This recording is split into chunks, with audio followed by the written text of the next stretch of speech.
এই মাছ চাষি হয় মেন পিকনিক স্পটটা এই জায়গাটা। ভালোই বড় জায়গা, ফাঁকা জায়গা, পিকনিক করার জন্য মোটামুটি ভালোই জায়গা এটা। ঝিলে নৌকাও চড়তে পারো, ধরো নৌকা বলে বা ডিঙি বলে, ওখানে দেখতে পাচ্ছি মাছ ধরার জাল। তো নমস্কার বন্ধুরা, আশা করি সবাই ভালো আছো। আজকে আমি চলে এসেছি নতুন একটা ভিডিও নিয়ে এসেছি ব্লগসে। তো আজকে তোমাদের আমি একটা পিকনিক স্পট দেখাবো।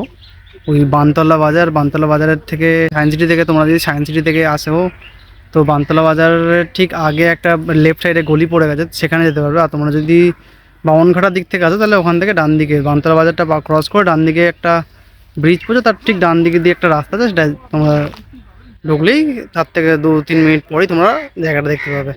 চলো তোমাদেরকে আমি জায়গাটা দেখাই, দাঁড়াও দেখাচ্ছি। এই দেখো আমি স্কুলটা এখানে রেখেছি, একটা ঝিল আছে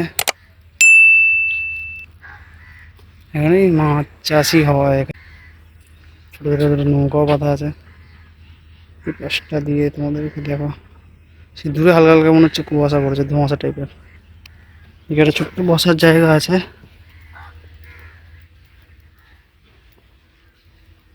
মেন পিকনিক স্পটটা এই জায়গাটা। আর এখান থেকে সোজা যতটা দেখতে পাচ্ছ ততটা এই পিকনিক স্পট।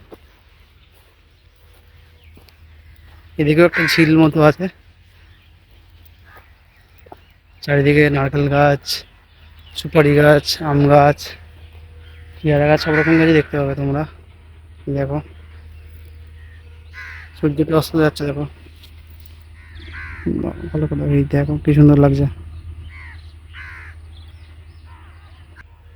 তারপরে সামনে কিছু এরকম এগিয়ে যেতে হবে, দুপাশে গাছ লাগানো আছে। আর এই যে ঘেরাগুলো আছে কাপড় দিয়ে, ওপরে ত্রিপল টাঙানো, এখানে রান্না বান্না হয় দাদাটা বললেন।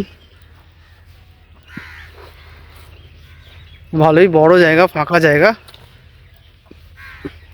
এই জায়গাটা একটু ঘাসটা থাকলে ভালো হতো, এখানে ঘাসগুলো কম, এখানে গাছ কেটে কেটেই হয়তো জায়গাটা ফাঁকা করে হয়েছে, পরবর্তীকালে আরও ভালো হয়ে যাবে।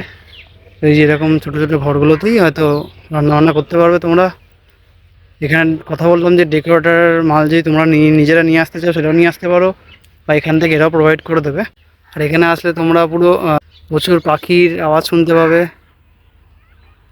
কারণ এখানে অনেক গাছপালা আছে, প্রচুর জলাশয় আছে, যার জন্য এখানে অনেক পাখিরাও আসে। পুরোটাই মাছ চাষ হয় এই এলাকাগুলোতে, সেগুলোই কেটে কেটে এখানে এরকমভাবে ওই ছোটোখাটো টুরিস্ট স্পট, পিকনিক স্পট বানিয়েছে এরা। পিকনিক করার জন্য মোটামুটি ভালোই জায়গা এটা, তোমরা দেখতে পারো। সামনের রাস্তাটা কিছুটা ছোটো, ভাবছিলাম যে ওখান থেকে গাড়ি আসবে কিনা, তো ওখানে গাড়িও চলে আসবে। এরা তো বললো 400 আসে। তো তোমরা যারা ডেকোরেটরের মাল বা কোনো মিউজিক সিস্টেম নিয়ে আসতে চাও, বক্স নিয়ে আসতে চাও, তারাও আসতে পারো। এখানে নৌকাও আছে, তোমরা চাইলে ঝিলে নৌকাও চড়তে পারো। ইলেকট্রিকের জন্য এদের সাথে কথা বলে এরা বলেছে সব কিছুর ব্যবস্থা করে দেবে। তোমাদেরকে আমি এই জায়গাটা দেখানোর জন্যই এসেছিলাম। আর যারা যারা আসতে চাও এখানে আসতে পারো। আমি যাদের লোকেশন বুঝতে অসুবিধা হচ্ছে তার জন্য আমি অ্যাড্রেসটা ডিসক্রিপশনে দিয়ে দেবো, দরকার পড়লে দাদার ফোন নাম্বারটাও দিয়ে দেবো, তোমরা দেখে নিতে পারো। আমরা কিছু সিনেমাটিক শ্যুট করে দেখাই।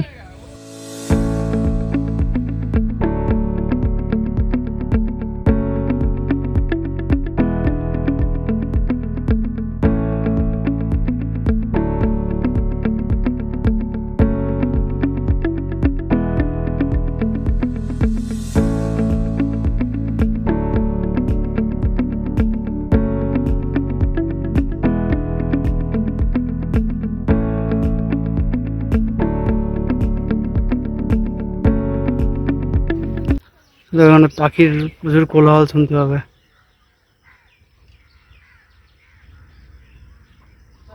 আশা করি তোমরা শুনতে পাচ্ছ,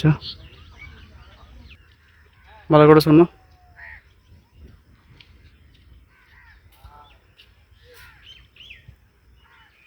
ছোটো ছোটো নৌকা বলে বা ডিঙি বলে, ছোটো ছোটো মাছ ধরার জন্য এগুলোর ইউজ মনে হয় না হয়। আমি ওখানে দেখতে পাচ্ছি মাছ ধরার জাল, এগুলো ইউজ করে মাছটা ধরার জন্য। এখানে একটা ছোট্ট বসার জায়গা, এখানে একটা ছোট্ট বসার জায়গা গাছের তলায়। এখানে বাইক, 4 চাকা সবই রাখতে পারবে, তারপর গাড়িটাও আছে, তো সেগুলো আসতে পারবে। আর এটা এখানে বাথরুম, টয়লেট করার জন্য। তো দেখিয়ে দিলাম তোমাদেরকে। আর এই রাস্তাটা দিয়ে আসতে হয়, ওই দিক থেকে আসতে হয় না, ওই রাস্তাটা ধরে ওখানে বাসন্তী হাইওয়ে, ওখান থেকে ঢুকে এই দিক দিয়ে এরকমভাবে আমাদেরকে আসতে হবে। তার লোকেশন তো আমি তোমাদের ডেসক্রিপশানে দিয়েই দেবো, তাদের কন্ট্যাক্ট নাম্বারও দিয়ে দেবো। দেখা হচ্ছে পরের ভিডিওতে, ততক্ষণ তো সুস্থ থেকো, ভালো থেকো, বাই। আজকের ভিডিওটা আমি এখানে শেষ করছি। ভালো লোকে লাইক, কমেন্ট, শেয়ার, সাবস্ক্রাইব করে দিও। দেখা হচ্ছে পরের ভিডিওতে, ততক্ষণ সবাই সুস্থ থেকো, ভালো থেকো, বাই।